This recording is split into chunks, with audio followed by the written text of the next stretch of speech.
host you at the fifth National Smart, Sustainable, and Safe Cities Virtual Conclave. I'm your host for the day today. My name is Ashu Agrawal. I am the global founding member of Asia Tech Journal and the India lead.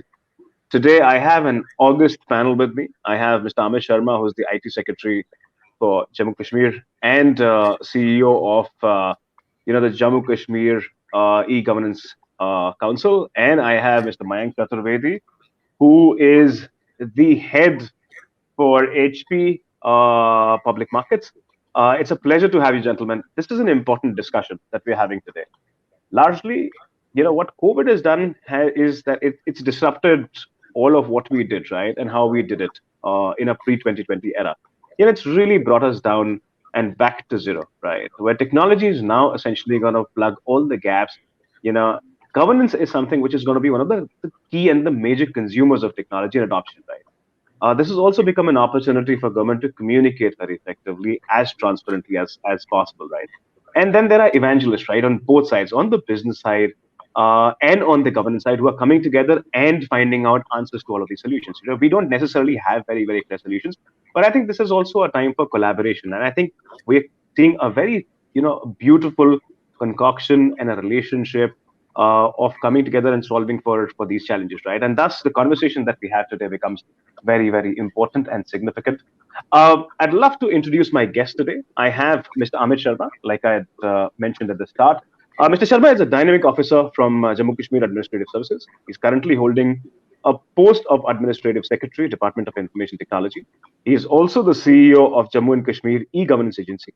Prior to this, he had held charges of many other departments and is known as a person of reforms. He is a visionary officer who works with the motive of bringing in change and is a futuristic leader. His professional career spans over 2 decades. He's been a civil servant who's looked at amplifying opportunities, increasing the scope of bringing in technology adoption and contributing to the good and welfare of people across the state of Jammu Kashmir. Mr. Sharma, it's a pleasure to have you. My Thank other guest, my other guest in this session is Mayank Chaturvedi, Country Manager, Public Sector Sales for HP Enterprise India Private Limited. Mayank leads the team of sales in India, which is responsible for developing HP's e-business and government sectors of India. Mayank's charter at HP is to build and lead a team of highly motivated salespeople who can work with diverse set of partners and drive relationships with government sector for growing HP's business. With a team under him, Mayank drives HP's engagement in large government projects focused on digital transformation, data center refresh, cloud, AI, and ML. In his earlier stints in HP, Mayank has led the team of sales for Northern and Western region in India. In his last assignment before public sector, Mayank has led the sales team of driving HP's business in telecom, media, and entertainment segment. Mayank is an alumni of National Institute of Technology, Raipur, holds a PG diploma in business administrative from Symbiosis. Gentlemen, it's a pleasure to have both of you with us today. Like I said at the outset, like I mentioned at the outset of this conversation, right? This is a very, very important conversation that we're having. Right? The way enterprise and the way government is coming together, there's a new model which is coming to fore, right? And this is a model of transparency. This is a model of effective communication. This is a model which is going to solve for problems much faster, right? I think when you talk of government infrastructure, when you talk of the government departments, right? I think one common grouse that has been there, right, has been the time that the processes take with technology. And I think 2020 has pushed us to adopt that, right? And I think that both of you in your capacities have come together and really leading this, right? Thus, this becomes a very important conversation today. Mr. Sharma, I'm going to come to you first, right? And I know we have limited time. You have a flight to take. But the general perception is, and this is my first question, Mr. Sharma, to you. The general perception is that COVID-19 pandemic has accelerated the adoption of technology in the central government and state governments. What is the vision of the Union Territory of Jammu Kashmir with relevance and reference to digital transformation, right? What are your key priority areas that you're focusing on, right? Jammu Kashmir is a special area, right? It's an area which has been bestowed with, natural beauty and a massive potential, right? And I think the current government is, keen in terms of exploring that potential, right? And I think digital transformation plays a very, very important role. I'd love to understand your perspective, right? You are leading that change. You are the You're the champion of that change in the state, right? I'd love to hear from you. What are the key priority areas? What are some of the steps that you've taken to enable this change? You're absolutely right, Ashu, in your words. Like and post COVID era are two different eras, and COVID-19 has brought about some metamorphic changes. The way government used to operate in the past and the way we have been thinking and doing now is altogether a 360-degree turnaround. And Right. I would say for my sector, IT, which I am handling in the capacity as Secretary IT in JK, to me, I believe this change has come for really good reasons. I mean to say, we have to implement technology. We can't shy away from being away from technology when, especially in this 21st century, when everything is technology driven. And Sure. now we are era yeah now we are in an era where things are actually you see moving all together in a different level. Like we are talking about cloud computing, like storage we are trying to locate on clouds. Like you are talking about artificial intelligence, you are Right. talking about robotics, you are talking about all those things which were a fancy thing in the yesteryears. And even we are talking about using drone technology and whatnot. I mean to say, technology has gone to altogether a different level, and now we are trying to actually implement it through a different. And then obviously I would say that mobile technology has actually again brought about a paradigm shift, in the sense like you need to have a mobile app simultaneously prepared about whatever you are doing. So earlier it never used to be the story. Like people are more fascinated and more hooked up to mobiles. Yesterday I was going through a data in which it was being mentioned that for good or bad reasons I don't know, but India is among the top 5 nations in the globe where actually mobile average mobile usage is around 4.5 or something like ours per person. Like it comes like a lot Right. of data analytics goes on. So I mean to say, like now things are completely different what it used to be earlier. So for JK, like the biggest change, and I would say it was a true blessing in disguise, was complete shift over to e-office mechanism.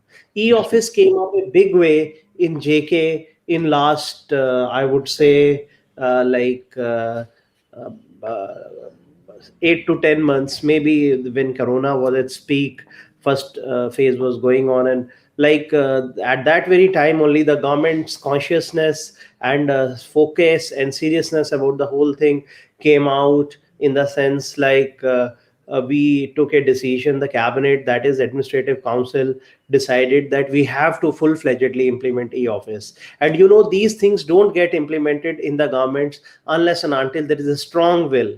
And this Right. time the was shown by the government of Union Territory, and none other than the Lieutenant Governor, Chief Secretary, sir, and all advisors. They sat and they decided, yes, enough is enough, have to go. And let me tell you, the time we joined services almost two decades back until date, government was jostling to implement e-files, e-office one way or the other. TCS came to JK, many other groups dropped in, and they went away also without success. Because you see, what happens is, like when the government is focused, nobody can stop.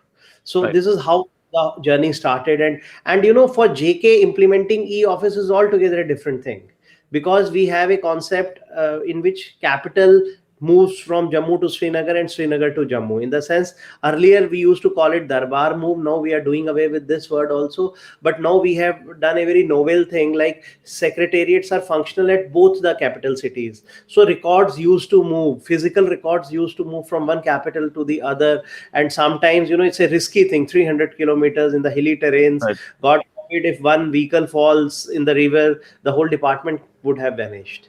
And Right. I, right, that was just like we talk on the lighter side. But on the serious note, lot of environmental degradation, pollution, papers involvement, whatnot, I mean to say. And then people when used to travel, like lot of expenditure, we saved an expenditure. We were calculating almost 200 crores INR. Right. So a Wow. huge humongous money. Every 6 months we used to spend around that while Very moving physically. the files and all from one Right. secretary to the other, and you can understand the agony and the suffering of the public. Right. One side, that is either Kashmir or Jammu region, used to suffer because people didn't have the option to actually access the records and all that. Right. So and then they had to travel the other side where capital was seated. So there were so many things involved in JK, but then finally we got over everything, and now I can say proudly that we have successfully implemented e-office in the civil secretariat. Like 100% e-office is working. There is total paperless office. Wow. Even the draft which we receive, yeah, that is also through CRU, Central Registry Unit is there. So there's no even physical receipt. And now we have taken out an order after 30th November. No department would even allow even HOD offices which are working under us. So that means full-fledged all government offices outside secretariat also will be hopefully on e-office platform 30th November, this month, and only after just a week onwards. So that's a paradigm shift the way government used to operate, and see Right. the convenience of the public. There is nothing like file is not available, like this, that. So many tantrums used to happen earlier, and even now the advantage of e-office everybody can understand. Like we through VPN, one can operate even sitting at home, late night Right. hours. If some emergency is there, so there's nothing like we have to go to office, write the files, and do all those. So I mean to say, if I keep telling you the advantages and the success stories which have come up after implementation of e-office, there's no limit, and time will fall short. So that That is way, COVID-19 has brought about altogether different. And with that, we are upgrading our state data center also. We are making it state of the art. Connectivity, we are improving through MPLS connectivity. We are connecting all offices. So a lot of changes are happening, and I'm sure now things are going to be much, much better, more transparent, and technology has finally taken over. And I'm sure that more and more things will pour into J&K in times to come with this. That's absolutely phenomenal, Mr. Sharma. That's absolutely phenomenal, right? And I think more importantly, and I think, while of course you've been talking about, the implementation side of something that you've been, focusing on, you've been, fighting hard for, right? And you've been in a way leading that entire pack, right? I think what will possibly do is the impact on the lives of citizens, right? I think is going to be phenomenal. I think they'll have, like I said right at the outset, they're going to have a lot more transparency in terms of where things are, and like you said, right, now things will happen faster in a more transparent manner, and people will have a visibility, and I think that's a very significant shift and an impact in their life, right? Mike, I'll come to you. You are leading a very critical portfolio and have a very critical role at HP, right?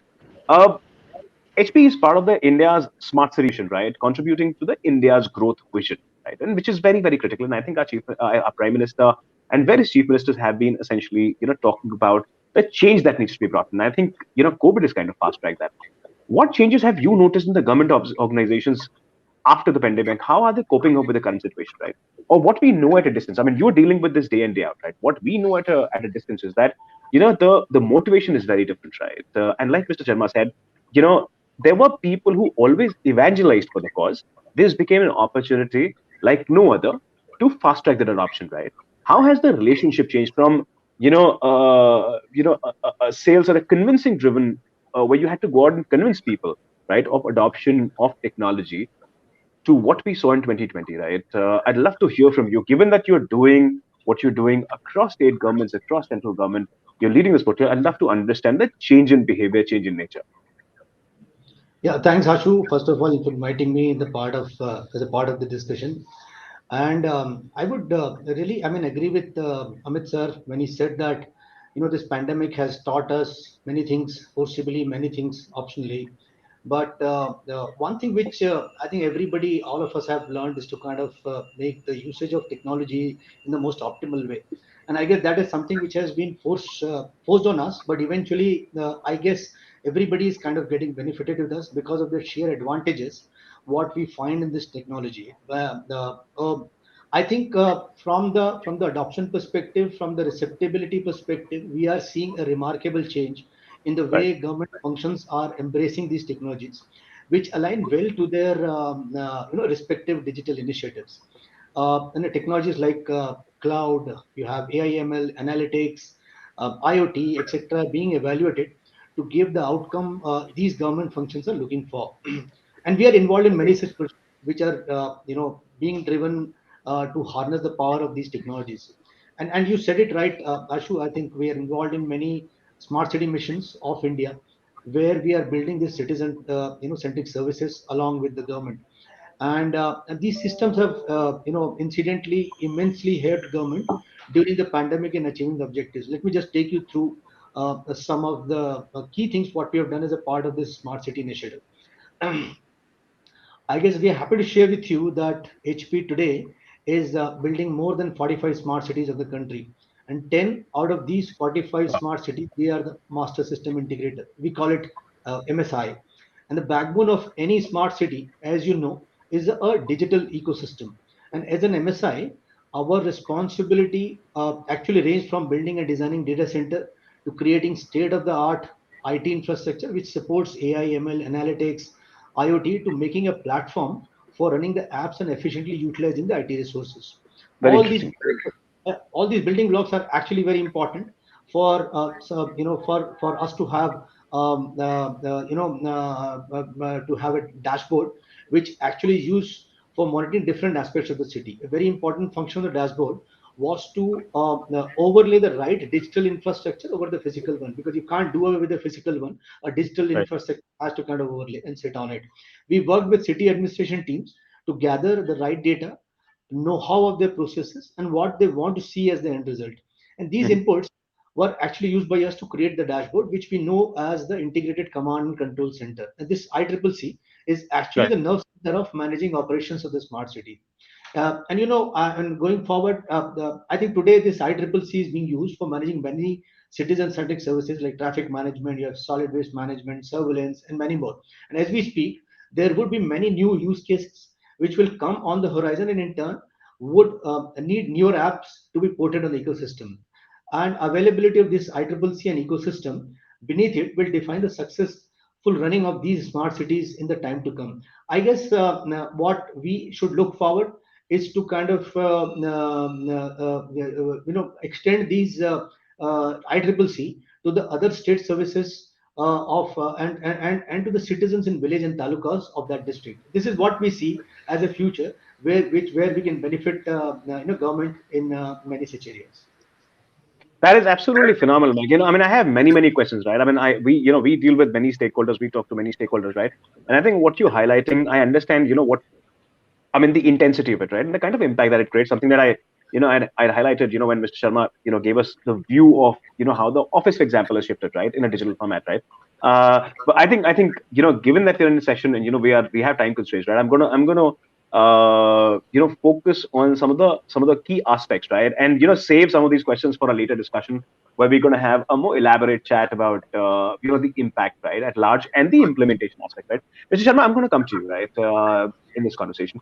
Now, private sector, like Mayank highlighted, right, has developed many capabilities, right? A lot of these capabilities, were created in anticipation or adoption, right? And, we've been through sort of, COVID kind of brought us to fore and, and made us sort of do this faster.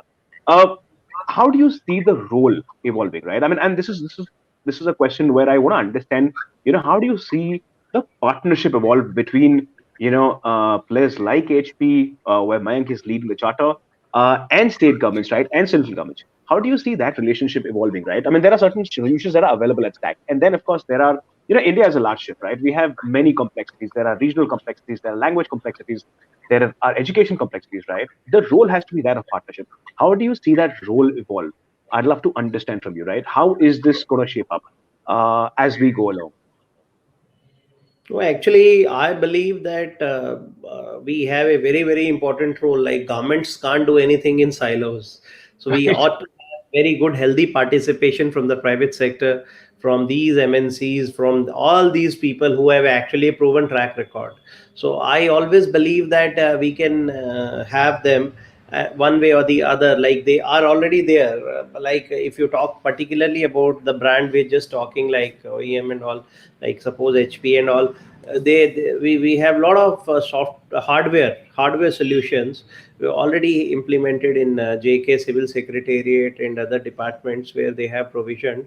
And I know even in the e solutions and all those things, this domain is also doing very strong now. So I'm happy that in future also we believe that they will have a major role to play, whether it is one or the second or the third OEM and all those, because they have not only in that but even in the eGov solutions which we are looking at. Like we just I heard Mayank talking about command control centers, data centers, and all.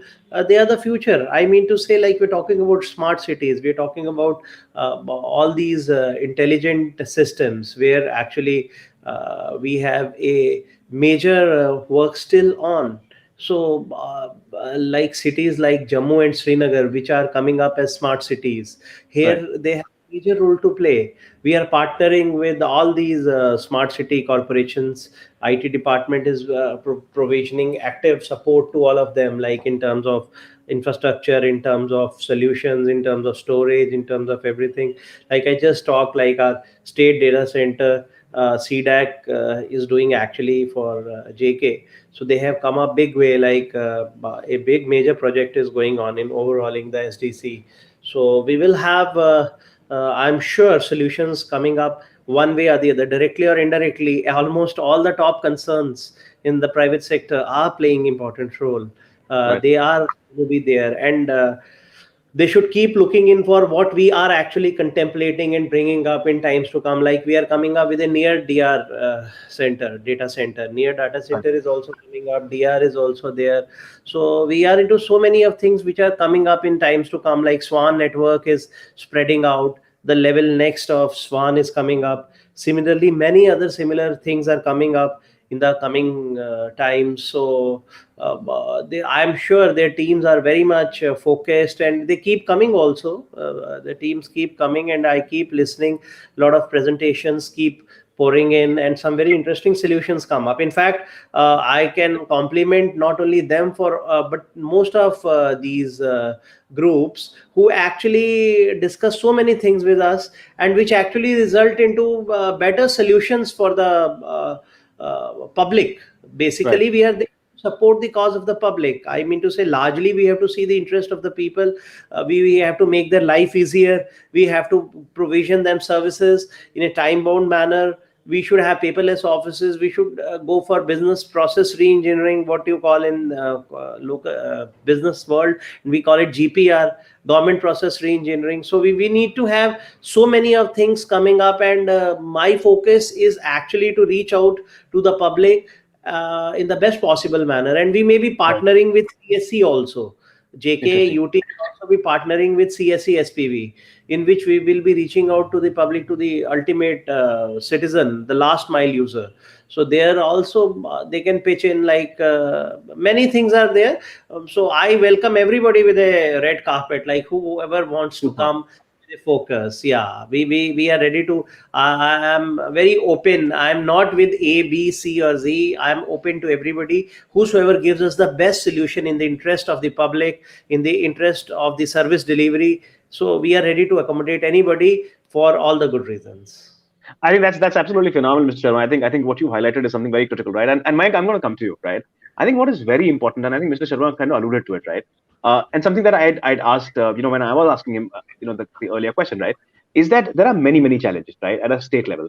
Now, India is and like I said, right, we're a large ship, right? We're not, a very homogeneous economy, right? We have our own, consumption patterns, language issues, so on and so forth, right? That requires for a lot of uh, uh, you know, that brings in a very different kind of a challenge when it comes to implementation, right? For Mr. Sharma, I'm sure the challenge day in day out is that how is the technology that they've implemented getting absorbed, right? What is the kind of impact that is happening, right, on the lives of citizens, right? I think in your capacity, you are essentially enabling him to deliver better, right? I'd love to understand from you what are some of the key technologies that you're building to solve for these challenges. I'd love to hear from you very quickly if you could give me a view in terms of what are some of those things that you anticipate next 3-4 years are going to be used in a big way that you're already working on. I'd love to hear from you on that. Okay, so Ashu, quickly I'll just tell, because you touched upon a point of partnership. I Sure. find partnership to be both an advantage and the biggest challenge as well, Right. and I'll explain why I say so. I believe that the biggest challenge what we've seen in the government, in the experience what we have having worked with so many government functions in the various projects, is their ability to keep the IT environment updated with the latest technological advancements. All of Right. us know that these advancements have become so rapid that it is becoming a great challenge to keep incorporating them in your IT setup. I mean there are so many technologies which keep coming, and it's not easy for a government setup to procure these technologies every 2 months. Right. And unless you don't keep your IT environment updated with these latest and fastest technologies, you cannot keep pace with the dynamically changing demand. I'm not talking about the technologies, what differentiation different OEMs bring, but a generic problem and a challenge what I've seen in a government is this. Number two, we are seeing inability to predict the application load which is going to hit the digital ecosystem. The demand for IT resources today is actually very dynamic because of the varied apps in a business environment. And why these apps vary? Because they come from the different sources, from the legacy apps, they come from the cloud apps. But the biggest uncertainty, as Amit sir also mentioned, is actually the apps coming from the mobile apps, which are not known in terms of the what resources they would need. As we move ahead in the digital curve, this mix of apps would become even more complex and unpredictable. Interesting. It would be practically impossible to provision the IT resources for this ever fluctuating app demand, as nobody would be able to predict the frequent spikes. So what are we doing to address these challenges? The consumption-based models, consumption-based solutions are the only answer for these challenges. HP strongly believes that moving forward, the world would be consuming the IT as a service rather than owning IT as a product. This is what we are talking with many government organizations. And Interesting. what do we have a solution? Yes, we do have a solution around it, wherein we have come up with this unparalleled solution called Green Lake, wherein we actually go and partner with the government. We completely revolve the IT around a service model, and HP recommends that government should look for evolving such partnership model around everything as a service. We have, I'll just give you possibly two highlight of this solution what we have. It brings the cloud-like experience along with the partnership model on an everything as a Right. service.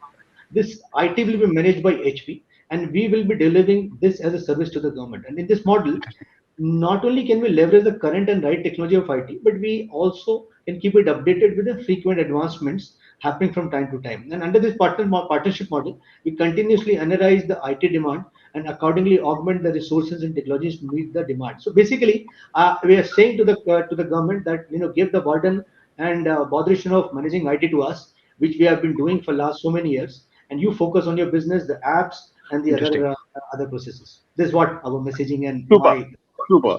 Mayank, thank you so much for giving us a view in terms of how you're looking at it, right? Gentlemen, we're towards the end of our conversation, right? My last question, which I'd love very quickly for the both of you to spend 2 minutes, 3 minutes on. Mr. Sharma, I'm going to come to you first, right? Uh, we are through a very, very different time, right? The nation has very different aspirations, right? I think 2020 has been a watershed year in many ways, right? Expectations from each one of you are very different, right? Mr. Sharma, I'd love to understand from you. Uh, One is the industry participation, right? How important has it become, and going forward, how do you see it evolve? That's number one. Number two, your larger thoughts on creating a digitally transformation, right? Somebody, you are in administrative services, right? You are, like I said, you are championing this cause, right? I'd love to understand from you on both of these aspects: the role of industry, and second, for us to be a changed nation where we are, assessing the impact that we're creating on a day-to-day basis. I'd love to understand from you on these 2 points. Yeah, as I've already mentioned, like industry has a major role to play in times to come, because we can't work in isolation, and we don't Sure. expect that government is a specialized, as you have already said, like we are part of the administration. So we only expect that industry guides us to lead the reforms what we are looking at. And yes, but the times have come, like because of corona, because of many forcible things, actually things have hastened, which we expected that will come step by step. So I believe this is a very good time. I always say there is a right time to do things, but I believe for the industry, that is IT industry, this is not only right but ripe time. There's Right. no better for them to actually pitch in. And I believe like digital transformation is going to be the future, because everywhere digitization has taken over, and technology has to be made simple. I would say that it has to be taken to the last mile user. For its ultimate success, we have to see the last mile user who is using a basic device. Right. Basic device means a basic infrastructure. So I would say technology to be made, to be simplified, to be made like user friendly, and the greater participation of industry will make it more beneficial for everybody, for all kinds of stakeholders, be it the government, be it the citizens, be it everybody. So again, I would say, I would sum up my words like, I look forward to have all of you, there, like you are driving the intellectia class, you are helping the industry partners, you are helping us with. So everybody has to come together to actually bring about this change and take, I would say, the whole nation to level next, which is deserved since long. Like India has pioneered, we have produced a lot of CEOs, we have produced a lot of people, be it in hardware domain, be it in software domain, be it in solutions, all kinds of things, enterprise solutions. So we need to actually take it more seriously in times to come. And I am really looking forward to have everybody on board in JK, because being a UT, let me add on, there's less of political interference. This is the best time to actually come in, and whosoever wants to come, be it Mayank or all other friends in the industry, I would love to have all of you here, and make you part of the ongoing change in JK. That is amazing, right? And I think I couldn't have asked for a better closure. Mike, I'm going to quickly come to you. You're supporting these thoughts, right? You're supporting this foundational shift, right? I'd love to understand from you in terms of your, aspirations as a business leader who's, like I said, right, who's supporting this change. What are your priorities, right? When you talk of a digitally transformation, right? What are your priorities? Very quickly, if you could help me understand that and sum it up. I couldn't have asked for a better panel. Yeah, I'll just try to answer them as short as possible. I think digital initiatives are here to stay, and the best way to kind of handle that is to kind of embrace it. And these digital initiatives are basically helping us to convert our plan of digital India into a reality. I think that is extremely important. Now, how this digital journey actually starts from designing and building an agile data center. I'll not go into the details of what exactly goes into building a data center, but there is a lot which needs to be done because it needs to align with your overall digital journey. Number two is also an infrastructure block, because again this is very critical, because this is something which we have been doing many years. Like Amish sir said, there is a storage, there is a server, there's a network, there's a security tool, there is networking, XYZ, and all of them are important. It all needs to have a digital flavor so that it can align with those apps which are very cloud native, very digital in current times. Third block, which is important in digital journey, is actually the platform. The platform is the most critical because this creates the efficient link between the infra and the apps. And if this is not done correctly, your entire objective of having a digital ecosystem may go haywire. So I think that is these are three important blocks, and these are the three blocks which HP is focusing very hard. And I'm Super. happy to share two projects before I come at the last to tell you what priorities I would have from the HP's perspective. I think we are involved in modernizing the ecosystem of UIDI by transforming that environment into a private cloud and making a digital platform which will be capable of handling the AI, ML workloads, analytics, cybersecurity, and etc. Also managing the current landscape until it is transformed to the end state. On the high performance computing as a second example, we have worked with Ministry of Earth Sciences and IITs to run their respective research applications. In MOS like HP Clear systems are being used to do weather modeling for doing an effective weather forecasting. And there are many such projects which, but the ones I've highlighted are some of the main ones, which I thought it's imperative to kind of bring it to the notice. On the priorities, Ashu, I think there are three things which I would, which HP, want to do with the government. Number one, as I mentioned to you, a partnership model on everything as a service, because it actually will tackle a lot of the problems what we are currently facing, or the challenges, I would say. The second part is work on developing an edge ecosystem. Everything is going to kind of get controlled from the edge. as the last mile, as Amit sir had said, because that last mile thing, people may have an iPad, a mobile, or XYZ device. If you're not able to kind of focus on the edge and developing an ecosystem there, your digital journey will never be complete. The third thing, which is the last thing which is important, I think having the right skills to sustain the digital ecosystem. If you do not have the skills, because this particular ecosystem is ever changing, it will change every 6 months. So if you do not have the right skills who can sustain this digital ecosystem in the longer run, again the entire objective and outcome will go maybe haywire. So that's what I had to say. Ashok. Super, super. You know, like I said, right, I couldn't have asked for a better discussion, a sharper discussion, and a tightly packaged discussion. Mr. Sharma, we know you have a flight to catch. We thank you. I mean, a big thank you for making it. It was a pleasure to host you today. We look forward to doing a much deeper and a much longer session. I think there's just so much that we can, talk of. This is a good starting point, right? Mayank, thank you so much for taking the time out. I think with what you're doing is playing a very critical role in supporting this change, right? I think the roles are very clearly cut out. The aspirations are very clear, and I think the focus is very, very sharp, right? I think in each one of you, and I think that's something that we can very clearly sense and understand from what you said and the way you've highlighted it. Thank you so much. It was a pleasure to have you with us. Thank you, sir. Thank you, Ashu. Thank you, Amit sir. Thank you, Mayank. Also, Amit sir, as we are planning an event in Jammu in February, so I think so most of the big companies will try to bring in to Jammu and make that event a big one. Let's hope we'll meet Mayank or the team there as well. Yeah, So I look forward to meeting you. I will for sure. Same here. Thank you, everybody. I have to rush because otherwise I'll be late for the flight. Huh? Thank you. Have a good Thanks. one, sir. Thanks a lot. Thank you. Thank you, Mayank. Thank you, Fahim. Thank you, Mayank.